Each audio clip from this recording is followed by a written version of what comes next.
নমস্কাৰ বন্ধুসকল, মই আহিছিলোঁ মোৰ ঘৰৰ ওচৰৰে বজাৰ এখনত।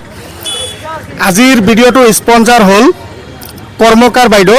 তেওঁ মোৰ নতুন ফলোৱাৰ হয় আৰু আপোনালোকেও যদি আপোনালোকৰ নামত ভিডিঅ' বনাম বুলি ভাবি আছে তেতিয়া মোক ফ'ল' কৰি মোৰ পেজটো ফ'ল' কৰি মোৰ ভিডিঅ'বিলাক শ্বেয়াৰ কৰি মোৰ লগত থাকিব।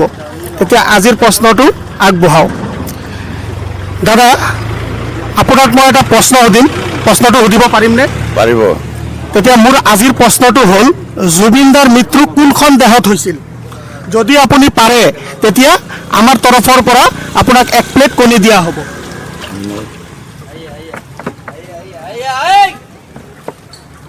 মই ক'ব নোৱাৰিম, পাহৰি গ'লো।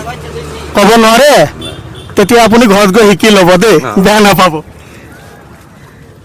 দাদা, জুবিন দাৰ মৃত্যু কোনখন দেশত হৈছিল? যদি আপুনি প্ৰশ্নৰ উত্তৰটো দিব পাৰে আমাৰ প্লেটফৰ্মৰ তৰফৰ পৰা আপোনাক 1 প্লেট কণী দিয়া হ'ব।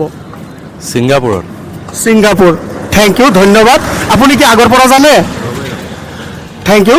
আৰু দাদা আজি প্ৰশ্নটোৰ উত্তৰ দিব পাৰিছে, গতিকে দাদাক আমি এই কণী 1 প্লেট দিব পাই বহুত সুখী হৈছোঁ দেই। এইটো লওক দাদা, আপোনাৰ কণী।